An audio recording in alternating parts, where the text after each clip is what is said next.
അതെ, നിങ്ങൾ അവിടെ നിന്നേ. എനിക്ക് ചിലത് പറയാനും ചോദിക്കാനും ഒക്കെ ഉണ്ട്. എപ്പോഴും നിങ്ങൾ ബിസിനസ് ടൂർ എന്നും പറഞ്ഞങ്ങ് പോവും. ഇവിടെ എല്ലാവരുടെയും ആട്ടും തുപ്പും സഹിച്ചാ ഞാൻ കഴിയുന്നത്. എന്റെ സങ്കടം കേൾക്കാൻ ഇവിടെ ആരുമില്ല. അവള് തുടങ്ങി. ഉള്ളൂർ മഹാകവി പാടിയത് കേട്ടിട്ടില്ലേ? നമുക്ക് നാമേ പണിവത് നാഗം നരകവും അതുപോലെ. നമ്മുടെ പ്രവൃത്തി അനുസരിച്ച ഭൂമിയിൽ സ്വർഗവും നരകവും ഒക്കെ ഉണ്ടാവുന്നത്. അല്ല, നിനക്ക് എന്താ ഇവിടെ ഒരു കുറവ്? ആരാ നിന്നെ തെരഞ്ഞു പിടിച്ച് ആട്ടാനും തുപ്പാനും ഒക്കെ നിൽക്കുന്നത്? എന്താ കുറവെന്നോ? നിങ്ങൾക്കറിയോ മനുഷ്യ, ഞാൻ ഇവിടെ നിരന്തരം അപമാനം സഹിച്ചോണ്ടാ ജീവിക്കുന്നെ.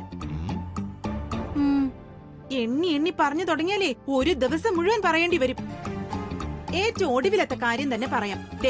ഇവളെന്റെ ആങ്ങളയുടെ മോളല്ലേ? ആ വഴിക്ക് ഇവള് തൃച്ചംബരത്തെ ബന്ധുവും. ആണോ അല്ലയോ? നിങ്ങൾ തന്നെ പറ. നീ വിഷയം പറ. എന്താ പ്രശ്നം? പ്രശ്നം ഭൂമി കുലുങ്ങി ആകാശം ഇടിഞ്ഞു വീണെന്ന്. ഇവൾ അറിയാതെ നിങ്ങളുടെ ഏട്ടത്തിയുടെ ആഭരണങ്ങളൊന്ന് ദേഹത്ത് ഇട്ടുപോയി, ഒരു കൗതുകത്തിന്. അത് കണ്ടപ്പോഴേ നിങ്ങളുടെ ഏട്ടത്തി എന്റെ കുഞ്ഞിനെ കൊന്നില്ലെന്നേ ഉള്ളൂ. അതെ അങ്കിളെ, അഖിലന്റെ അന്നെന്റെ കൊങ്ങയ്ക്ക് പിടിച്ചപ്പോഴേ ശ്വാസം മുട്ടി ഞാൻ ചാവാൻ പോയതാ. നീ എങ്ങാനും ചത്തിട്ടുണ്ടായിരുന്നെങ്കിലേ ഞാൻ കാണിച്ചു കൊടുത്തേനെ എന്റെ വിശ്വരൂപം. അന്ന് അടുക്കളക്കാരി കല്യാണി ആഭരണങ്ങൾ എടുത്തിട്ടപ്പോഴേ ആർക്കും ഒരു കുഴപ്പമില്ലായിരുന്നു. നിങ്ങൾക്ക് ഓർമ്മയില്ലേ അത്? സോറി, എന്റെ ഓർമ്മയൊക്കെ ഇപ്പൊ പൊക്കോണ്ടിരിക്കുക. ആൾഷിമസ് ആണോന്നാ സംശയം. നീ പറഞ്ഞു തീർന്നിരുന്നെങ്കിൽ എനിക്ക് പോകാമായിരുന്നു. യാത്രയുടെ നല്ല ക്ഷീണമുണ്ട്.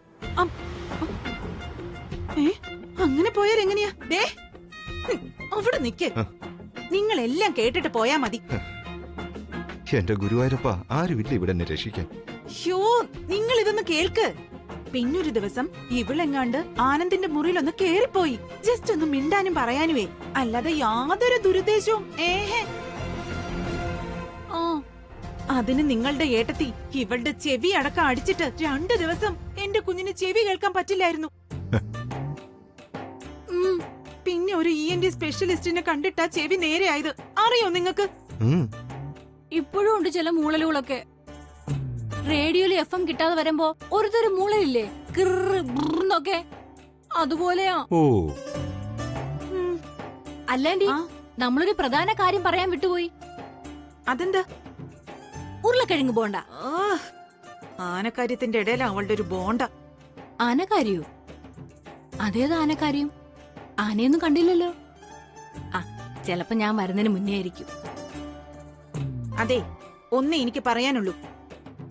നിങ്ങളുടെ ഏട്ടത്തെ പോലെ തന്നെയാ ഞാനും. തുല്യ അവകാശം.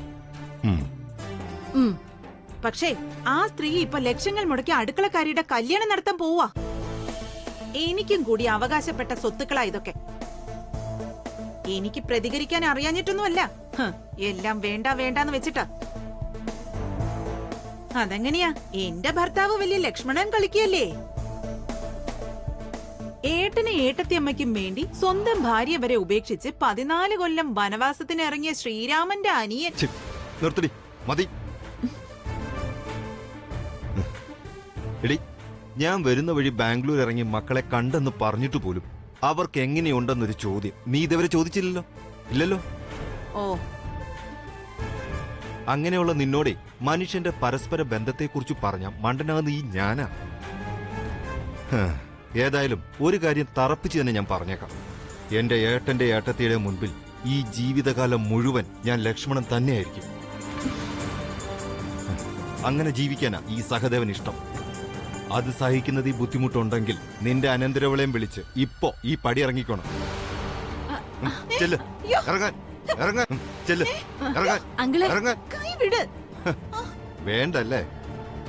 എന്നാലേ വായടച്ച് മര്യാദയ്ക്ക് വല്ലതും കഴിച്ച് ഇവിടെ കിടന്നോണം. ഇനി ഏട്ടന്റെ ഏട്ടത്തിയുടെയും കുറ്റം പറഞ്ഞ് എന്റെ ചെവി കടിച്ച് പറിച്ച് തിന്നാൻ വന്നാല് നിനക്ക് ഡിവോഴ്സ് നോട്ടീസ് അയക്കും. ഇപ്പോഴേ പറഞ്ഞില്ലെന്ന് വേണ്ട.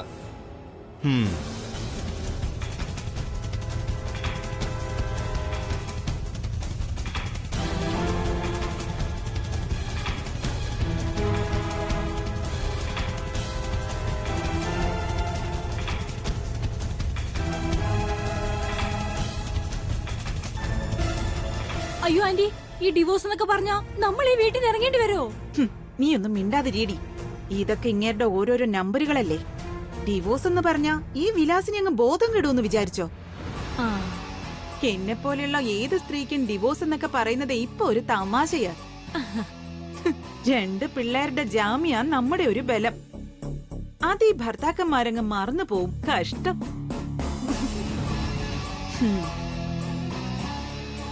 ഏതായാലും നീ നോക്കിക്കോ. ഇപ്പോ എന്നെ പിടിച്ച് ഇയാള് പടിക്ക് പുറത്തു തള്ളാൻ നോക്കി. ഇതേ മനുഷ്യനെ കൊണ്ട് താമസിയാതെ ഞാൻ എന്റെ കാല് പിടിപ്പിക്കും. വിലാസിനി വാ മോളേന്ന്. ഇയാള് ലക്ഷ്മണനാണെങ്കി ചേട്ടത്തി സീതാദേവിയെ ഭൂമിക്കടിയിലേക്ക് പറഞ്ഞയക്കാനുള്ള വിദ്യയൊക്കെ ഈ വിലാസിനിക്ക് അറിയാം. നേരത്തെ പറഞ്ഞില്ലേ, വിലാസിനിയുടെ വിശ്വരൂപം ഇവരൊക്കെ കാണാനിരിക്കുന്നതേയുള്ളൂ. കാണിച്ചു കൊടുക്കുന്നുണ്ട് ഞാൻ.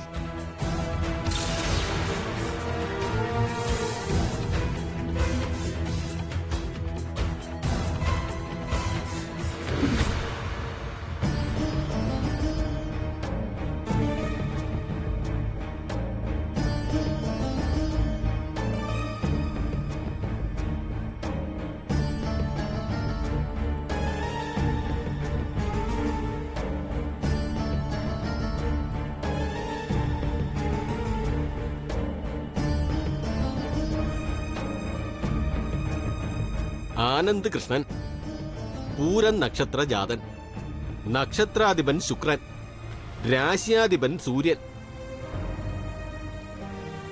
മൃഗരാജൻ സിംഹം പ്രതീകമായിട്ടുള്ള ചിങ്ങം രാശിയിൽ പൂരം നക്ഷത്രത്തിൽ ജനനം. രാശ്യാധിപനായ സൂര്യന്റെ തേജസ്സും ശുക്രന്റെ സൗന്ദര്യമുള്ള നക്ഷത്രം. ലഗ്നാധിപ ദശാകാലെ താരുണ്യാദി സമാഗമ. ഇനി മൂത്ത മകനെ നിർത്തിയിട്ട് ഇളയ മകന്റെ കല്യാണം നടത്തുന്നു എന്ന മനോവ്യഥ വേണ്ട. ലഗ്നാധിപന്റെ ദശാകാലമാണ്. ജാതകന് വിവാഹത്തിന് ഉചിത സമയം.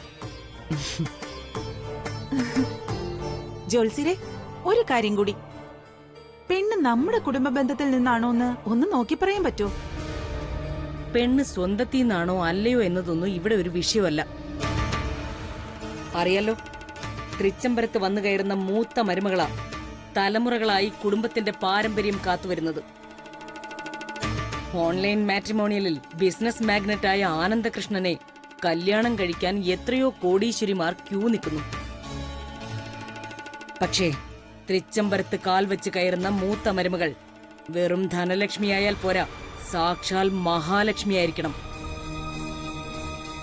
ഇനി ഏതവസ്ഥയിലും എന്റെ മകന്റെ കരം പിടിച്ചു നടക്കാൻ മനക്കരുത്തുള്ളവൾ.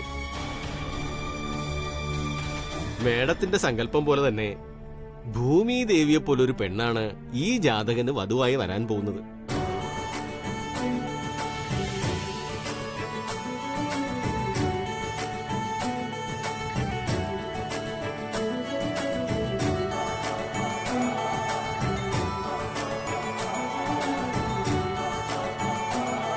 പക്ഷേ ചെറിയൊരു തടസ്സം കാണുന്നുണ്ട്.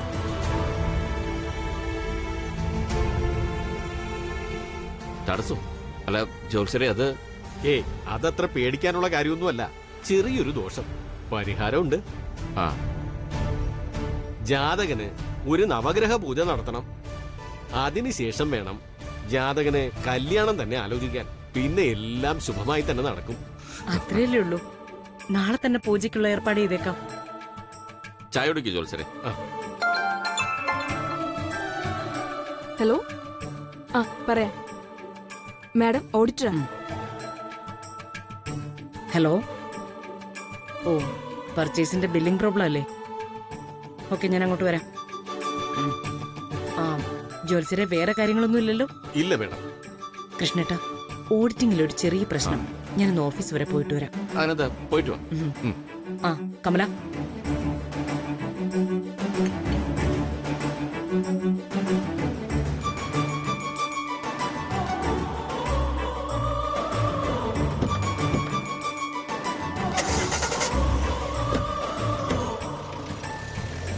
ആ, കല്യാണി നിൽക്ക്. ജോത്സരെ, ഈ കല്യാണിക്കും കല്യാണമായി. ഇവളുടെ ജാതകം കൂടെ നോക്കിയാൽ കൊള്ളായിരുന്നു.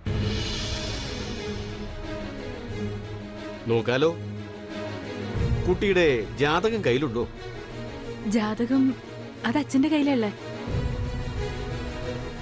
ജനിച്ച നാളും മാസവും പറഞ്ഞാ മതി.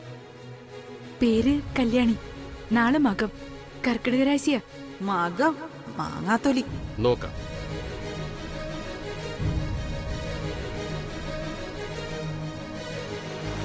ഈ ജാതകത്തിന് ഒരു തടസ്സം കാണുന്നുണ്ടല്ലോ. ഇതിനും പരിഹാരം നവഗ്രഹ പൂജ തന്നെയാണ്. ഓ അത്രേ ഉള്ളൂ. ആനന്ദിന് പൂജ ചെയ്യുമ്പോ കല്യാണിക്കും കൂടെ ചേർത്ത് ചെയ്താൽ മതിയല്ലോ. എന്താ ജോത്സരെ? ധാരാളം. മകൻ നക്ഷത്രവും ഞായറും ഒത്തുവരുന്ന ദിവസങ്ങളിൽ ശിവപ്രീതി കർമ്മങ്ങൾ നടത്തുന്നതും ഉത്തമമാണ്. ആ എന്നാ ഞാൻ അങ്ങോട്ട്. ആ ഒരു മിനിറ്റ്.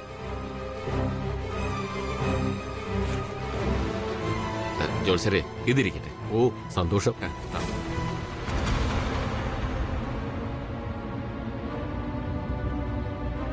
കല്യാണി നവഗ്രഹ പൂജയ്ക്ക് പോവാൻ തയ്യാറായിരിക്കും. കല്യാണം ഉടൻ അച്ചിട്ട.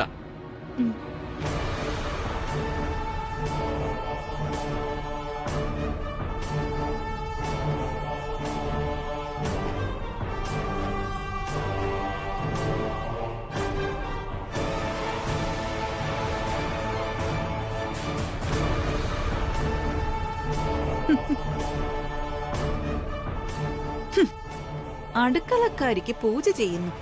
ഹ, ഇത് പൊളിച്ചില്ലെങ്കി പിന്നെ എനിക്ക് പിലാസിനി എന്ന പേരെന്തിനാ? കല്യാണി, നിന്റെ പൂജ ഗോവിന്ദ ഗോവിന്ദ ഗോവിന്ദ.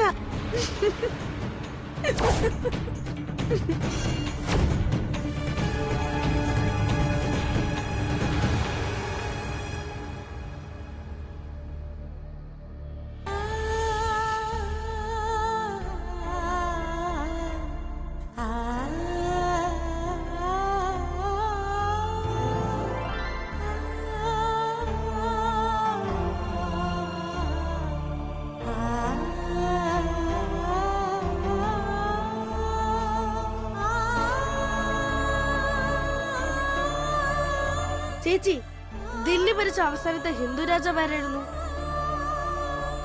ഛേ, മറന്നല്ലോ. ഏതോ സിനിമാ നടന്റെ പേരാ. മോഹൻലാൽ ആണോ? ഛേ, അതല്ല. ചേച്ചി, ഓ ഇതിപ്പ കൺവാശ്രമാണല്ലോ. ഏത് സമയം ആലോചനയായിട്ട് ഇങ്ങനെ ഒറ്റ ഇരിപ്പ. ഒരു ശകുന്തള. ആ രാജാവിപ്പോ കിട്ടിപ്പോയി. പൃഥ്വിരാജ് ചൗഹാൻ.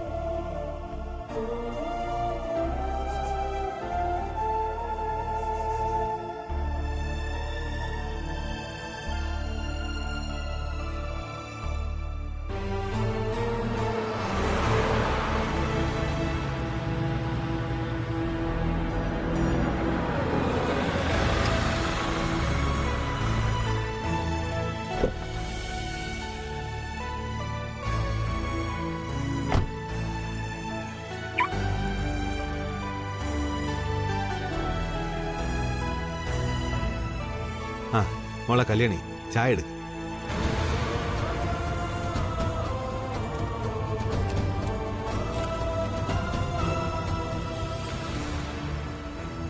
വെറുതെ അല്ല രാത്രിയിൽ ഒരു വെളുത്ത കാക്ക മലന്ന് പറക്കുന്നത് കണ്ടത്.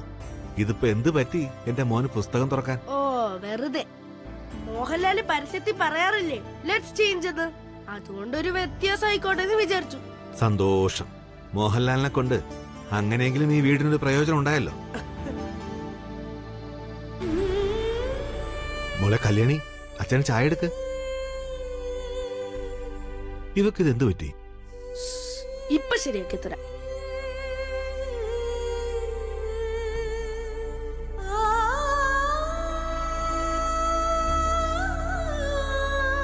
ശകുന്തള ചേച്ചി, എന്താടാ ഈ കാണിക്കുന്നേ?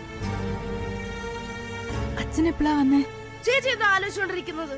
എത്ര നേരമായി അച്ഛൻ വന്നിട്ടെന്ന് അറിയാമോ? ഞാനെന്തോ ആലോചിച്ചിങ്ങനെ. അച്ഛാ, ഞാനിപ്പോ ചായ എടുക്കാം. നിൽക്ക്. ഒരു സംശയം. എത്ര ജോലിയുണ്ടെങ്കിലും യാതൊരു തളർച്ചയും കൂടാതെ ചുറുചുറുക്കോടെ ഓടി നടന്ന് ചെയ്യുന്ന എന്റെ മോള് ഇന്നിങ്ങനെ വാടി തളർന്നിരിക്കണമെങ്കിൽ എന്തോ കാര്യമായ പ്രശ്നമുണ്ടല്ലോ. മോളുടെ മനസ്സിൽ എന്താണെന്ന് വെച്ചാൽ അച്ഛനോട് തുറന്നു പറ. എന്താ നിനക്കിപ്പോ? ഏയ് അങ്ങനെയൊന്നും ഇല്ല എന്റെ മനസ്സിൽ. അച്ഛന് വെറുതെ തോന്നണതാ. അല്ല മോളെ, സാധാരണ കല്യാണം ഉറയ്ക്കുമ്പോ പെൺകുട്ടികളുടെ മുഖത്ത് ഒരു പ്രത്യേക ചന്തവും സന്തോഷവും ഒക്കെ കാണാറുണ്ട്. പക്ഷേ മോളുടെ മുഖത്ത് അച്ഛൻ അതൊന്നും കാണാൻ പറ്റുന്നില്ല. അതാ അച്ഛൻ ഈ ചോദിക്കുന്നത്. സത്യമായിട്ട് പറ, മോൾക്ക് ഈ കല്യാണത്തിന് എന്തെങ്കിലും താല്പര്യക്കുറവുണ്ടോ? അതോ പയ്യനെ ഇഷ്ടപ്പെട്ടില്ലേ? ഇനി വേറെന്തെങ്കിലും പ്രശ്നമാണോ? ഏതായാലും മോൾ അച്ഛനോട് തുറന്നു പറ.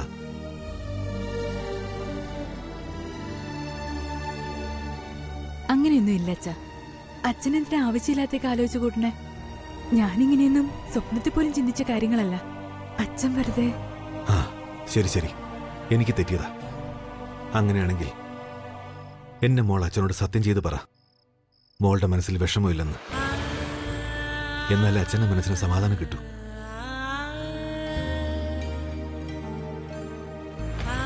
മോള് സത്യം ചെയ്. ശരി, ഞാനിതാ ത്രിസന്ധിക്ക് സത്യം ചെയ്ത് പറയണു. എന്റെ അച്ഛന്റെ ഇഷ്ട എന്നും എന്റെ ഇഷ്ടം. അച്ഛനും മാഡം കൂടെ തീരുമാനിച്ച ഈ കല്യാണത്തിന് എനിക്ക് സമ്മതമാ. സത്യം സത്യം സത്യം. എന്റെ മോള് ദൈവം അനുഗ്രഹിക്കും. ദൈവം മാത്രമല്ല, നിന്റെ അമ്മയും. അവളെല്ലാം മുകളിലിരുന്ന് കാണുന്നു ഓർമ്മിക്കുന്നത് നല്ലതാ. അറിയാച്ച, സത്യം പറഞ്ഞ കല്യാണം കഴിഞ്ഞ് എല്ലാരും പിരിയേണ്ടി വരുന്നുള്ള സങ്കടം കൊണ്ടാ ഞാൻ വിഷമിച്ചേ. അല്ലാതെ വേറൊന്നും ഇല്ല എന്റെ മനസ്സില്. സന്തോഷമായി മോളെ. കല്യാണം എടുക്കുമ്പോ എല്ലാ പെൺകുട്ടികളും ഇങ്ങനെയൊക്കെ തന്നെ ആയിരിക്കും. ആദ്യമൊക്കെ ജനിച്ചു വളർന്ന വീട്ടിലേക്ക് വരണമെന്ന ചിന്തയായിരിക്കും. അവസരം കിട്ടുമ്പോഴൊക്കെ ഓടി വരണമെന്ന തത്രപ്പാട് കാണിക്കും. പക്ഷേ പിന്നീട് ജീവിതം അങ്ങോട്ട് പോകുമ്പോ കുടുംബവും കുട്ടികളും അവരുടെ കൊച്ചു കൊച്ചു സന്തോഷങ്ങളുമായിട്ടങ്ങ് കൂടും. പിന്നെ നാട്ടിലെ ഉത്സവത്തിന് വീണ്ടും വീണ്ടും വിളിച്ചാൽ പോലും സമയമില്ലെന്ന് പറഞ്ഞ് ഒഴിഞ്ഞു മാറും. അതാ പെണ്ണ്. ശരി, മോള് പോയി ചായ എടുക്ക. അച്ഛൻ കുളിച്ചിട്ട് വരാം.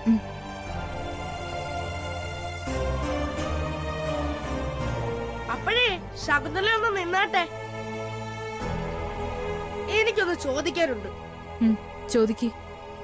സത്യമായിട്ട് ഇപ്പൊ കണ്ട ആ ചെക്കനില്ലേ രാജീവൻ, അയാളെ ചേച്ചിക്ക് ഇഷ്ടപ്പെട്ടോ? സത്യം പറയാവൂ. അതെന്താ അങ്ങനെ ചോദിച്ചേ? എനിക്കെന്തോ അയാൾ അത്ര ഇഷ്ടപ്പെട്ടില്ല. അയാളെക്കാളൊക്കെ ചേച്ചിക്ക് ചേരുന്ന വലിയ കുഞ്ഞാ. ഡാ, നിന്നോട് ഞാൻ ഒരുപാട് പ്രാവശ്യം പറഞ്ഞിട്ടുണ്ട് ഇങ്ങനെയൊന്നും സംസാരിക്കരുതെന്ന്. ഇവിടുത്തെ വലിയ കുഞ്ഞും എനിക്കെന്റെ ദൈവമാ. ഇങ്ങനെ വേണ്ടാത്തത് പറഞ്ഞ ദൈവകോപം ഉണ്ടാവും. നിനക്കറിയില്ല അതിന്റെ ആപത്ത് എന്താന്ന്. അത് വീട് ചേച്ചി. പാർവതി കല്യാണം കഴിച്ചത് സാക്ഷാൽ ശിവഭഗവാനെ അല്ലേ?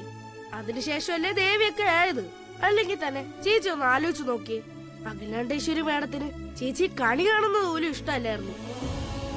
പക്ഷെ അതേ മേഡം തന്നെ ചേച്ചിക്ക് അവിടെ ജോലി തന്നില്ലേ? ആരാ കാരണക്കാരൻ? ഈ വലിയ കുഞ്ഞു തന്നെയല്ലേ? കല്യാണി ഈ പ്രശ്നങ്ങളൊക്കെ ഉണ്ടാക്കുന്നത് ഒരു ജോലിയും ചെയ്യാതെ വെറുതെ ഇരിക്കുന്നതുകൊണ്ടാ. ഞാൻ അമ്മയോട് പറഞ്ഞ് കല്യാണിക്ക് എന്തെങ്കിലും ജോലി തരപ്പെടുത്താം. എന്താ ഏച്ചാ? മോളെ, എല്ലാം ശരിയായി. നാളെ മുതൽ ജോലിക്ക് കയറാൻ പറഞ്ഞു. കുക്കിംഗ് ഡിപ്പാർട്ട്മെന്റിലാ. ഈശ്വരാ, ഞാൻ അപ്പോഴേ പറഞ്ഞതാ ചേച്ചിക്ക് ഈ ജോലി കിട്ടും. ആ വലിയ കുഞ്ഞ് ദൈവ മോളെ, പറഞ്ഞ വാക്ക് പാലിച്ചു. അതെ, ചേച്ചിയെ കമ്പനിയുടെ ബ്രാൻഡ് അംബാസിഡർ ആക്കി ഈ തലയിൽ മേഡത്തിനെ കൊണ്ട് കിരീടം ചൂടിച്ചതാരാ? വലിയ കുഞ്ഞല്ലേ? ചേച്ചിയെ കമ്പനിയുടെ ബ്രാൻഡ് അംബാസിഡർ ആക്കി ഈ തലയിൽ മേഡത്തിനെ കൊണ്ട് കിരീടം ചൂടിച്ചതാരാ? വലിയ കുഞ്ഞല്ലേ?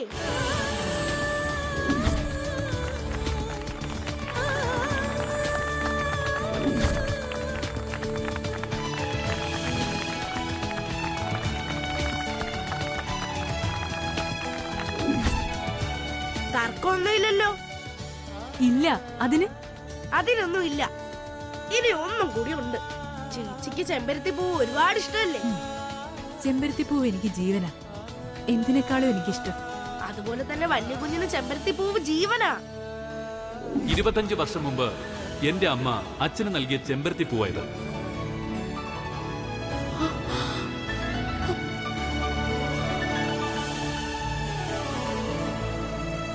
വർഷങ്ങൾക്ക് മുമ്പ് അമ്മ എനിക്കിത് കാണിച്ചു തന്നപ്പോൾ ഞാനൊരു പുസ്തകത്താളിനകത്ത് സൂക്ഷിച്ചു വെച്ചിരുന്നതാണ്. ഇതൊക്കെ കൂടി കൂട്ടിയും കുറച്ചും ഗുണിച്ചും ഒക്കെ നോക്കിയാലേ വല്യ കുഞ്ഞിന്റെ മനസ്സിൽ ഈ ശകുന്തളെ അല്ലേന്നൊരു സംശയം. വെറൊരു സംശയമാണേ. വേണമെങ്കിൽ ചേച്ചി ഒന്ന് ആലോചിച്ച് നോക്ക്.